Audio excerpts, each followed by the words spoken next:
أما بعد فقد قال الله تبارك وتعالى في كتابه المجيد والفرقان الحميد وقوله الحق بسم الله الرحمن الرحيم وإذا مرضت فهو يشفين الصلوات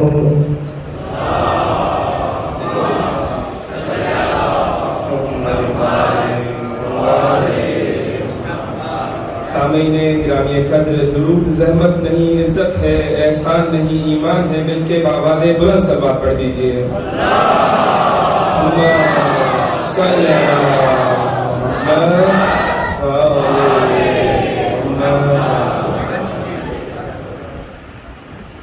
سامعین گرامی قدر، میں زیادہ وقت نہیں دوں گا، زیادہ سے زیادہ 10 سے 12 منٹ میں آپ کی زحمتوں کو تمام کر دوں گا۔ صرف ایک چھوٹا سا پیغام جو کہ بہت ضروری سمجھتا تھا کہ آپ تک کو پہنچایا جائے۔ دیکھیں، ہم ہر مجلس میں یہ دعا مانگتے ہیں کہ اے مالک ہمیں امام زمانہ کا سپاہی بنا، مانگتے ہیں۔ تو سپاہی جو بھی ہوتا ہے، اس سپاہی کے اندر جو پہلی خصوصیت ہوتی ہے وہ یہ کہ وہ جسمی طور پر سالم ہوتا ہے۔ اگر کوئی لولا ہو، لنگڑا ہو، کوئی بیمار ہو، کوئی ذہنی مریض ہو تو وہ سپاہی بننے کے قابل نہیں ہوتا۔ ضروری ہے کہ ہم اگر امام زمانہ کے سپاہی بننا چاہتے ہیں تو سب سے پہلے جسمی طور پر سالم ہو۔ جب جسمی طور پر سالم ہوں گے تو پھر روحی طور پر بھی سالم ہو جائیں گے۔ 1.25 لاکھ نبی جو اس دنیا میں آئے، ان کا کام کیا تھا؟ ان کا کام صرف یہ تھا کہ لوگوں کو اندھیروں سے نکال کر روشنی کی طرف لے جائیں۔ یہ کام تھا۔ اگر کوئی شخص کسی نبی کے سامنے آئے اور اسے آ کر یہ کہے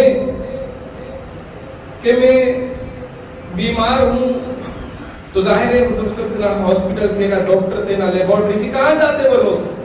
اسی اللہ کے نمائندے کے پاس جاتے تھے۔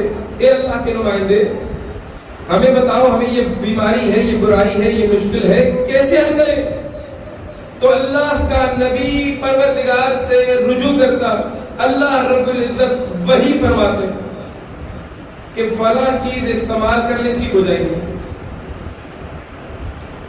تو اسی طریقے سے یہ لوگوں کا علاج جو تھا وہ علم وحی پروردگار سے ہوتا رہا۔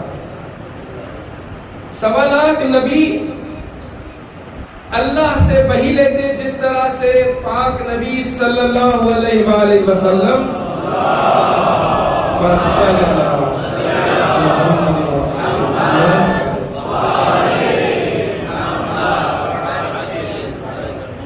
پاک نبی کے دل پر جو قرآن اترا، یہ سب جانتے ہیں کہ یہ علم وحی پروردگار کے لیے اترا۔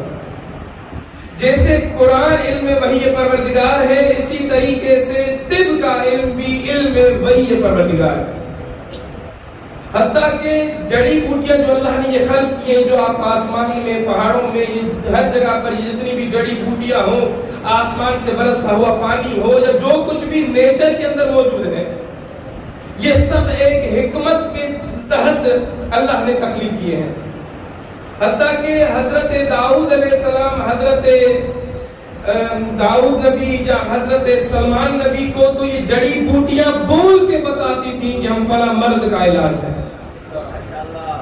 جب حضرت نوح نبی بیمار ہوئے، رجس کا مسئلہ ہوا، تو انہوں نے پروردگار سے رجوع کیا، مالک کیا کروں؟ تو اللہ رب العزت نے عرش سے 3 جڑی بوٹیاں بھیجی، حلیلہ، بلیلہ، آملہ، یہ 3 جڑی بوٹیاں عرش سے آئیں۔ اور ان کا ایک طریقہ ہے، ایک پریفل دوا ہے، بنتی ہے، اس سے تینوں کو جب ہم مدد پیس لیں، پھر ان کو جو ہے گرم کریں، پھر ان کے اندر جو ہے شہد کے اسی مقدار میں شہد ملائیں تو ایک دوا بن جاتی ہے پریفل۔ حضرت نوح علیہ السلام نے اس دوا کا استعمال کیا تو وہ بیماری دور ہو گئی۔ آج مفسرین کہتے ہیں کہ حضرت نوح علیہ السلام کی بڑی عمر کا راز ہی یہ نسخہ تھا کہ یہ نسخہ کھایا کرتے تھے۔ مگر ہم مسلمانوں کو پتہ نہیں ہے. مگر جن کے کوئی دوستان، کوئی رشتہ دار انگلینڈ، امریکہ، جرمنی، آسٹریلیا میں، ان سے پوچھ لیں کہ انگریز یہی نسخہ تریفل کے نام سے تمام اسٹوروں پر بیچ رہے ہیں. وہ نبیوں کا علم جس سے ہمیں استفادہ کرنا چاہیے تھا، مگر افسوس در افسوس کہ ہم ان نسخوں سے محروم ہیں.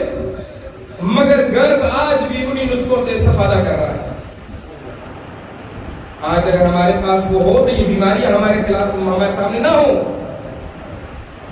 حتیٰ کہ میں خود بی ایس فزیولوجسٹ ہوں.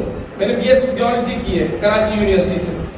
مولوی نہ تھا میں، یہ تو بس پروردگار کا کرنا ایسا کہ میں فزیولوجی یعنی کہ totally study about human body, جو کچھ انسان کی باڈی میں ہے اس کے علم کو فزیولوجسٹ کہا جاتا ہے، فزیولوجی کہا جاتا ہے. ہم ڈاکٹر بننا چاہتے تھے، قدرت نہیں چاہتی تھی ڈاکٹر بنے، بالآخر ہم نے وہ نہیں بنے اور پھر چلے گئے کراچی یونیورسٹی میں اپلائی کیا. بی ایس فزیولوجی کے اندر ہمارا ایڈمیشن ہو گیا. بعد میں پتا چلا کہ ڈاکٹرز کو پڑھانے والے استاد ہوتے ہیں یہ سارے فزیولوجسٹ ہوتے ہیں. تو ڈاکٹر تو نہ بن سکے مگر ڈاکٹرز کے استاد بن گئے.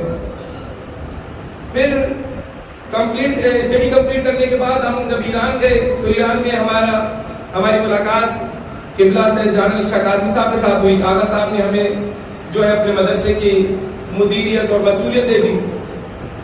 پھر آغا صاحب نے کہا کہ قبلہ آپ چونکہ ایک ڈاکٹر ہیں، ایک فزیولوجسٹ ہیں، کیوں اپنے آپ کو ضائع کرتے ہیں؟ یہ طب اہل بیت علیہ السلام کی مدد سے لوگوں کی مدد کریں.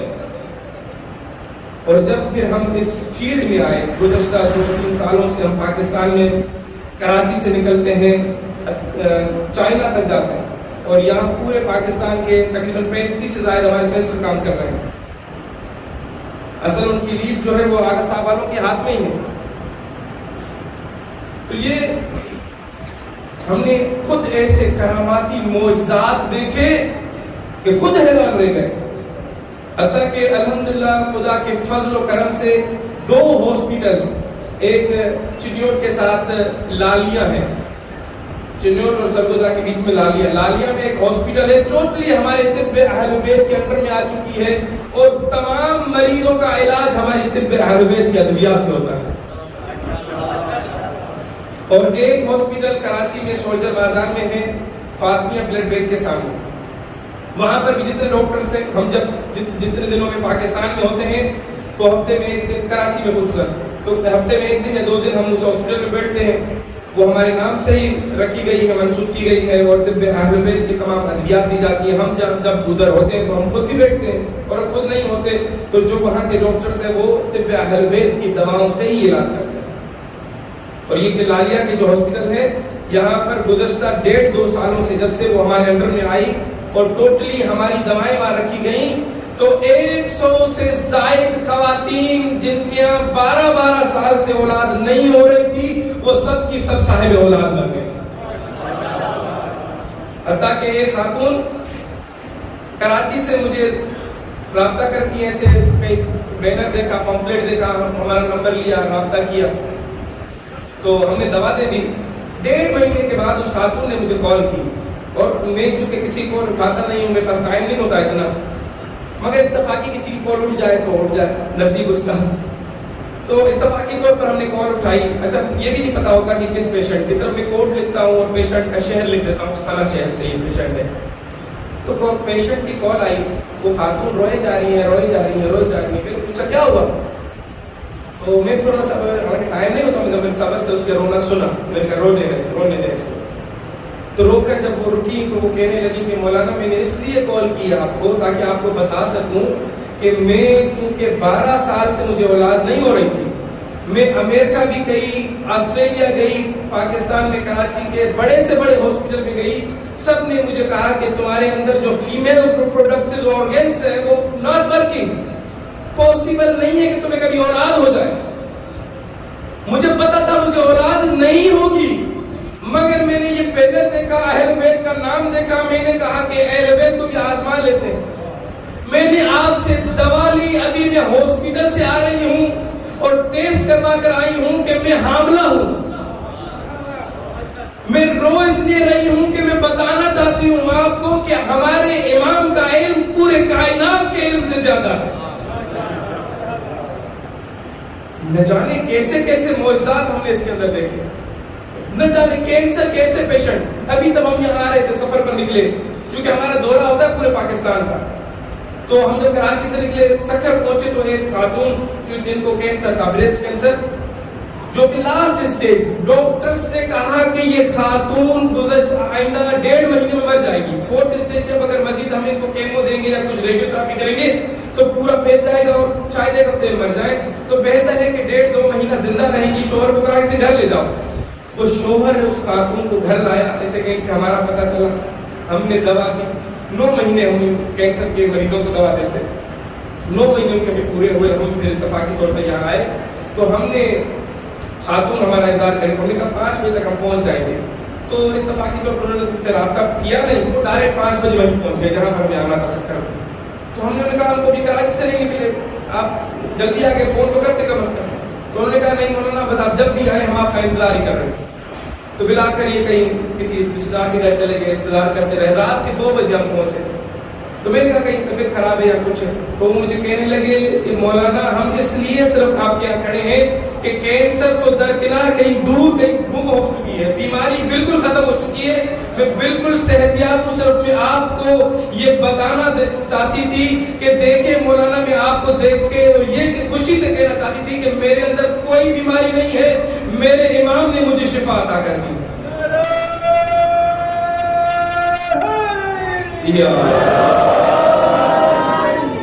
چونکہ ایسا ہو نہیں سکتا کہ اللہ دین کو کامل کرے اور اس انسان کا علم اس دین کے اندر نہ رکھے. ایسا ممکن نہیں ہے. جب میں نے خود فزیولوجی پڑھی تو مجھے پتا چلا کہ انسان کے باڈی کے اندر کتنی رگیں, پتا ہے آپ کو؟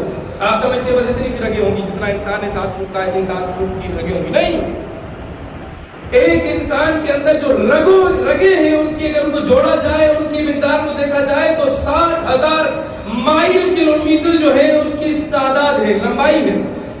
آسان کر دوں, اگر ان رگوں کو جوڑ کے چاند پر لے جایا جائے اور پھر زمین پر لایا جائے تو یہ 7 چکر لگ جائیں گے. اتنی رگیں ہیں انسان کے اندر.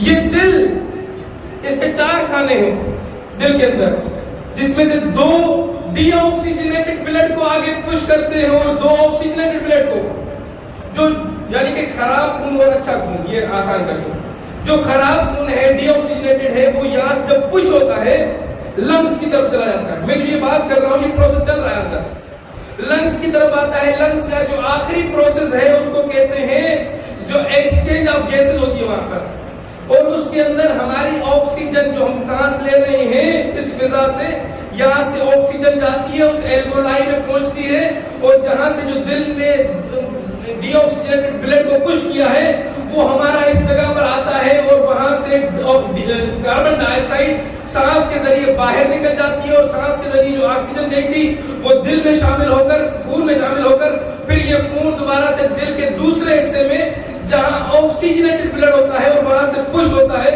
اور 1 منٹ کے اندر, چونکہ ہماری باڈی کے اندر 7 لیٹر بلڈ ہوتا ہے, 1 منٹ کے اندر 6.5 لیٹر بلڈ جو ہے وہ پش ہو کر گھوم کے دوبارہ واپس آ جاتا ہے. کتنا بڑا نظام ہے. اس نظام کو چلانے والا پروردگار جو کہ اگر چاہتا, یہ پوری کائنات, کتنا بڑا شاہکار ہے خدا کا. زمینیں بنا ڈالی, آسمان بنا ڈالے, سورج, چاند, ستارے, دریا, پہاڑ, کہیں خدا نے فخر نہیں کیا. اگر چاہے تو خدا کا ہر ایک کام پر خدا فخر کرے. فخر ججتا بھی صرف خدا کو ہی ہے, انسان کو تو نہیں ججتا. خدا چاہتا ہر چیز میں فخر کرتا, مگر نہ کیا. جیسے ہی حضرت انسان کو بنایا فوراً قرآن میں کہہ اٹھا لقد خلقنا الانسان فی احسن تقویم. میں تو وہ ہوں کہ جس نے ایک انسان کو خوبصورت ڈھانچے میں خلق کیا. کتنا بڑا ڈھانچہ. مولانا امین شہید صاحب جو گزشتہ سال جب ہم آئے تو اسلام آباد میں ہماری ان سے ملاقات, انہوں نے ہمیں بلایا گھر پر. انہوں نے مجھے کہا کہ ہم جب گئے تو مجھے بتاتے ہیں مولانا جو آپ سے ہم نے دوائیں لی تھی بلڈ پریشر اور شوگر کے لیے, نہ اختصار کے ساتھ ختم کرو اس بات پر.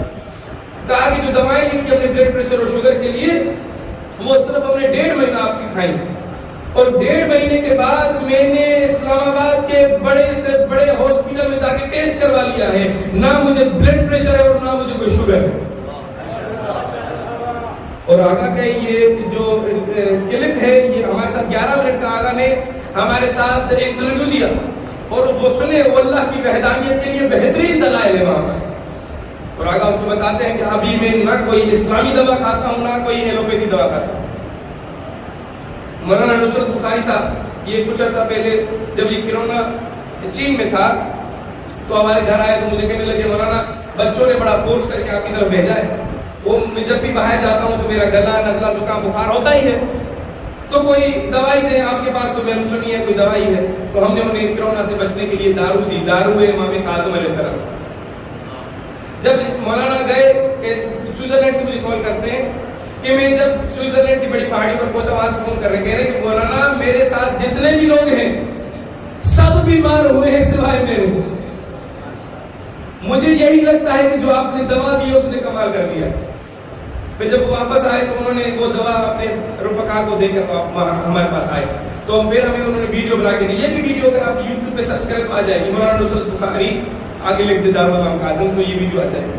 مطلب یہ تمام نہ جانے کتنے ہزاروں کی تعداد میں مریضوں کی ویڈیوز آپ کو یوٹیوب پر مل سکتی ہیں جو کہ کینسر کے مریض تھے یا بلڈ پریشر شوگر کے تو نہ جانے کتنے.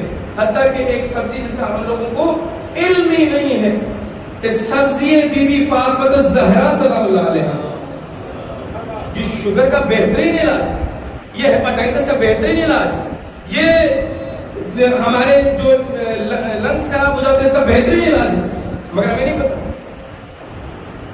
آگا اس کو کیا کہتے ہیں اس میں زبان میں آپ کی زبان میں پکاڑی. کلفا سبزی جو ہے پکاڑی یہ بہترین علاج ہے مگر ہم لوگوں کو نہیں پتا. آپ ایران میں آ جائیں کسی عرب ملک میں چلے جائیں تو وہاں پر بہترین صرف بی بی فاطمہ کا نام لیں سبزی بی بی فاطمہ تو آپ کو دوا یہ سبزی مل جاتا ہے مگر ہمیں نہیں پتا. کیوں کہیں ہم لوگوں نے کوتاہی کی کہ اہل بیت کے در سے ہم نے اور کچھ لیا ہی نہیں. 10 دن کی یہ صرف محرم کی مجلسیں, کربلا 10 دن کی, 2-4 عیدیں, 2-4 ہم نے جو ہے جنگیں یاد کر لی ہے بس وہی پتا ہے. اس کے علاوہ اہل بیت کے در سے ہمیں کیا ملا. میں گزشتہ سال جب پاکستان آیا تو مجھے پی سی بی نے بلایا کہ مولا حسین کی ولادت کا دن تھے 3 شعبان. مجھے کہا کہ مولانا آپ مولا کی ولادت پر کچھ بولیں. تو ہم گئے تو ہمارے ساتھ 2 سنی بٹھائے گئے. سنیوں نے بڑے فضائل بیان کیے مولا حسین کو. میں نے کہا تم معرفتی حوالے سے ذات کے حوالے سے تو بڑے فضائل بیان کر رہے ہو, اچھی بات ہے, مگر تم لوگوں نے بڑا ظلم کیا میرے مولا حسین سے. کہا کیا ظلم کیا؟ میں نے کہا ظلم یہ کیا ہے کہ مولا حسین یعنی کلی شریعت کی گود میں پلے, حتیٰ کہ جو کچھ کرتے تھے وہ شریعت بن جاتی تھی. مولا حسین یعنی کل شریعت. مگر افسوس یہ ہے کہ 11 ہجری میں رسول خدا دنیا سے گئے, 61 ہجری میں کربلا ہوئی, بیچ میں 50 سال کا عرصہ گزرا. اس 50 سال کے عرصے میں ایک بھی کوئی فقہ کی حدیث ہمارے پاس مولا حسین سے مربوط نہیں ہے. کتنا بڑا ظلم. حالانکہ ہمیں فقہ جعفری کہلاتے ہیں نا اپنے آپ کو. کیوں؟ ہم تو ہوتے فقہ مصطفی, ہم تو ہوتے فقہ علوی, ہم تو ہوتے فقہ فاطمی, ہم تو ہوتے فقہ حسنی, ہم تو ہوتے فقہ حسینی. یہ پنجتن کا محور تھا ذات پروردگار کی طرف. جو وحی پروردگار آتی تھی ان کے پاس آتی تھی. ٹھیک ہے دوسرے ائمہ بھی اس وحی سے منسلک تھے, مگر جس وقت پاک نبی پر وحی اترتی تھی تو یہی 5 پنجتن کا گھرانہ اس کے ساتھ تھا. تو ان سے کوئی روایت فقہ ہمیں نہیں ملتی. ہم فقہ جعفری کہلواتے ہیں. وجہ کبھی سوچیے ہے کیوں؟ وجہ یہ تھی کہ اہل رسول خدا کے جانے کے بعد اہل بیت کے درس سے لوگوں نے دوری اختیار کر دی.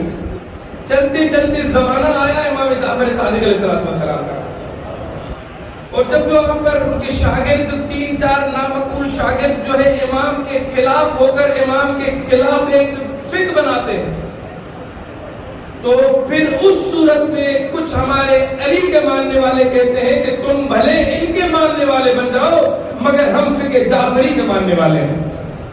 تو یہاں سے ہم فقہ جعفری والے بنتے ہیں. تو ہمارے پاس الحمدللہ سے اہل بیت کے در سے سب کچھ ہے مگر ہم لے نہیں پا رہے. یہ طب اہل بیت کا علم یہ ایسا کراماتی علم ہے کہ اگر ہم اسے اپنے پاس سنبھال لیں تو ہم پوری دنیا میں انقلاب لا سکتے ہیں. جی ہمارے نمبر ہیں, اگر ابھی آپ کو پمفلیٹ دے دیں گے اس میں ہمارا نمبر لکھا ہوا ہے. مجھے کال نہ کریں, صرف میسج کریں اس پر. میرا نمبر ہو, آقا علی رضا صاحب کا نمبر ہو, قبلہ جان علی شاہ صاحب کا نمبر ہو, ان کے سب کے بڑے برادر قبلہ محمد رضا کا نمبر ہو, کسی کو بھی آپ میسج کریں, اپنا مسئلہ بتائیں میسج کے ذریعے, یہاں سے جواب آ جائے گا 1 دن میں 2 دن میں.